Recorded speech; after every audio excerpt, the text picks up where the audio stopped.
Have you ever noticed how Adventure Time has a serious dad problem? From deadbeats to demons, the father figures in this universe rarely provide their kids with actually what they need. And honestly, Gunther might be a better parent than half the actual dads in the show. You see, most of them fall into the uninvolved or authoritarian parenting styles, either neglecting their children outright or just showing up just to exert control.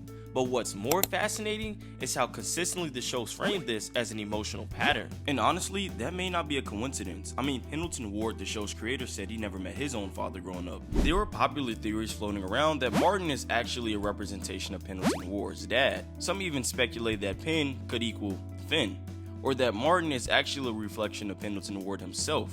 The main evidence, I guess that they both have long beards, so not exactly rock solid. So no, the theory doesn't hold much weight on its own, but even without a direct insert itself, I still think we can say something meaningful. The emotional imprint of a missing or complicated father figure runs deep in the show no matter what. As we know in Adventure Time, fatherhood is less about guidance and more about emotional damage, and according to psychologists, the uninvolved parenting style is the most damaging long term, as it leads to poor emotional regulation, low self-esteem, and stronger likelihood to developing anxiety. And if that sounds familiar, congratulations, because we perfectly just described Finn. Martin, I won't let you escape! When Finn reunites with Martin, we see him trying to stop his dad from leaving again, and Finn ends up losing his arm. And at this point, it's not even just a wound, it's a symbol of everything Martin takes away from him: love, stability, and any hope of closure. A couple episodes later, Finn grows a psychic arm out of sheer rage that he uses to build a tower, not to reconnect, but just to punch his dad in his face, and the idea of taking his arm back would feel good to Finn.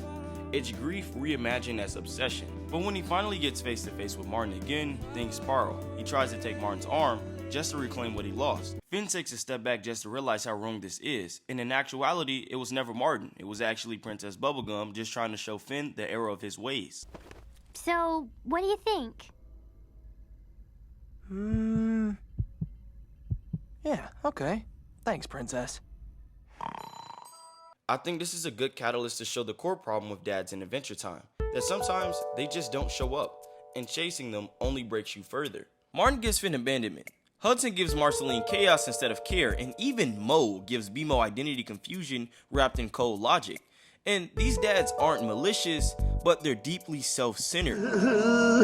Jake, what did you do to your brother? We were just playing, and then I got out of control. I'm sorry, Dad. No, son, you did good. Having no self-control makes you a tough galoot, like me. But I don't want to hurt nobody. Well, that's too bad, kid, because you're gonna hurt everybody. No! More concerned with legacy, survival, or an image than actual emotional labor. One of the most interesting things I came across while researching for this video is something called the Parentification complex. And it's a response to children who have to emotionally manage their own parents. It's when a kid becomes a caretaker. Just think about Marceline nursing Simon through his madness. This magic keeps me alive, but it's making me crazy, and I need to save you. But who's going to save me? Please forgive me for whatever I do when I don't remember you. Wow, I wrote that. Hot stuff. What? You don't remember what it means? Look! Or Finn stepping into the hero role way too early. Something that frequently crosses my mind while watching the show is, where are all the moms in this? Strangely, Adventure Time rarely gives the same narrative weight. Most moms are symbolic rather than structural. They represent memory, warmth, and idolized love, but they're rarely present in the mess. When Finn finds whatever's left of his mom, she's basically just a ghost of maternal care. Marceline's mom is mostly in flashbacks, and even characters like Tree Trunks are more eccentric than emotionally evolved. And there's a psychological term for this too, and it's just maternal idealization. It's where the absence of a mother leads to children romanticizing her, even in fiction. The show doesn't villainize moms, not because they're better, but because it doesn't ask them to do anything. And I don't want people to take this the wrong way, so I'm just going to give examples. Example number 1, Margaret, Jake's mom. She is shown to be caring and competent, but she's a background figure. She's not part of Jake's inner turmoil. Not the way Joshua is, or that evil blue alien who I forgot the name of. My name is Warren Ampersand. I'm your alien biodad. Hey, Why do you keep laughing? I'm nervous. Secondly, I have Lady Rainicorn. She's kind, present, and supportive, but she's rarely asked to do emotional labor for her kids on screen. and Jake is the one being framed as unreliable, not her. Once again, fatherhood on the other hand becomes an emotional background, messy, complicated, and full of unresolved trauma, passed down like a cursed heirloom. Okay, this is where it gets fun. To really understand what Adventure Time is saying about fatherhood, I think we have to break these dads down by type.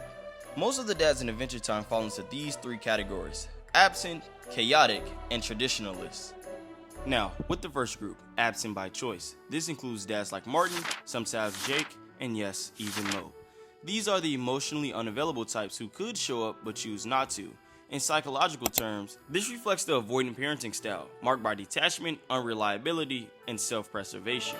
Jake might be the most tragic example of a dad who starts strong and then slips. At first, he's overprotective, loving, and fully present. He raises his kids as toddlers with real care, but when they grow up, he fades. It turns out the pups can pretty much take care of themselves. They don't really need me around. Oh. Yeah, I guess rainicorns age really fast. They're basically like older than me already. Kilwan has a beard now. The show plays this for laughs, but there's a real sadness in how his relationship with his children becomes more detached over time. Yeah, I love Dad and everything, but he's only ever met me twice. Jake's biggest mistake is thinking that just because his kids age so quickly, they didn't need him anymore. But that's not true. His kids clearly still want his presence and support. And this is something that is easily seen just by how often the siblings argue about their relationship with Jake. Seriously, Mom. Dad's already 3 hours late with the food. You hush, Junior. You know Dad's a wonderful cook. Viola, when's the last time you even heard from Dad? Oh, you know, Dad is distractible. Distractible. I remember one episode where Kim Kil-won just gets upset that Jake showed up late to the pup's birthday party. And in response, he tries to evict Jake from the treehouse. Technically, he is legally, just to make a point. I'm gonna be frank here. Your son's a real-time jingle blaster. I know. Kim Kil-won's a real out-loud flim-flammer. And that's okay, I guess. But why? Why would he do this to his pip-plop-plop? It takes Jake the entire episode to realize the most basicest thing, that his son just wanted his father's love and attention. I suppose I could accept the ocarina as legal trade. The treehouse is yours, Dad. There's another episode where Kim Kil-won just asks Jake for parenting advice because his daughter Bronwyn is acting out in school. Instead of offering emotional support, Jake uses this as an excuse to sabotage her favorite hobby. The episode ends not with Jake learning a parenting lesson, but with Kim Kil-won and Bronwyn having a quiet, vulnerable conversation, parent to child. I have to admit, there are some things to keep in mind, like Martin donking his head. You see what I did? Or Mo in his absence just seems more of a byproduct of his own decaying age, and not so much a selfish escape.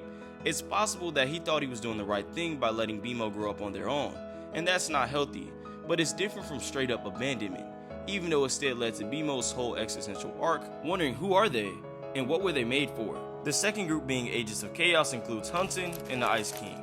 Volatile, unpredictable, and emotionally messy. Even if they did mean well, they mirror what psychologists call erratic or enmeshed parenting, which boundaries blur and children become collateral damage in emotional storms. Marceline! Long time no see. Some goober with glasses summoned me. What's that thing? Just gonna put this here, okay? Now let's go suck some souls! I don't know what it is. A 2019 APA study found that 78% of people remember symbolic betrayals, like someone, I don't know, eating your fries, over big dramatic moments. That's the main reason Marceline stopped speaking to her dad. It wasn't the chaos or the abandonment, it was something as small as fries. The real tragedy is Hunton never even tried to understand why it hurt Marceline. What kind of dad eats his daughter's fries and doesn't look her in the eyes? Daddy, there were tears there. If you saw them, would you even care? It's a perfect metaphor of how avoidant parents dismiss pain they don't recognize, even when it matters deeply to the kid. And lastly, the inflexible traditionalist like Joshua, representing the my house, my rules model. Just think authoritarian parenting. I came across this Reddit post that opened my eyes to something. Does anyone else remember when Finn had to go through those ridiculous trials that Joshua left behind after he died? At first, it just feels like classic tough dad energy. I know I won't be around forever, and I want to make something that'll force Finn to toughen up. What? But someone pointed out something deeper. Joshua probably saw Finn as a crybaby, not because he was cruel, but because he was so used to pups like Jermaine and Jake, who grew up faster emotionally and physically. And once again, Finn being human just needed more time, more care, and more softness. Joshua just didn't have that framework to understand that. In order for Finn to stop whining, he needs to be put through a trial that forces him to take charge of a situation. But Dad, Finn's already figured that out. He's a good kid with a kind heart. Remember, Jake, this is a pre-recorded holo message. I can't hear you if you're talking to me right now. It's not that he hated Finn or something like that. It's just that he expected him to be a soldier when he was just a boy. And that specific mismatch created a quiet kind of harm. One that Finn cares in how hard he tries to be brave, even when he's hurting. Another thing that's really interesting is by the end of their arcs, most of these kids don't get closure. Martin doesn't come back changed, Hudson never becomes nurturing, and Joshua stays a mystery. Adventure Time never pretends that healing means fixing your dad. Instead, the show offers a gentle truth. But why do you always run from everything? You burn enough bridges, the only direction to move is forward. Well, there ain't no changing you, I guess. Well, I'm glad we finally understand each other. Start the engine, Comet Boy! Prepare to discorporate. Goodbye, son! Bye, Dad. You just grow past them. Found family becomes the real home. Marceline finds peace with bubblegum, Finn learns to love through his friends, and even Simon, the once fractured Ice King, is gently rewritten by those who still care about him. So I guess the real question is just, what do we owe our parents, and what do we owe ourselves after them? Adventure Time doesn't offer tidy lessons or happy reunions, it just gives us something rarer, the permission to just walk away, to draw boundaries, to build our own meaning. And maybe the brilliance of the show is that it never tries to fix broken parents. Instead, it just teaches us how to live with the cracks, and sometimes how to bloom through them. In the end, the legacy isn't what they gave us, it's what we make of it. If you made it this far, I sincerely want to thank you for watching Media Munchies, and maybe consider subscribing. I'm on the road to 20K. Peace.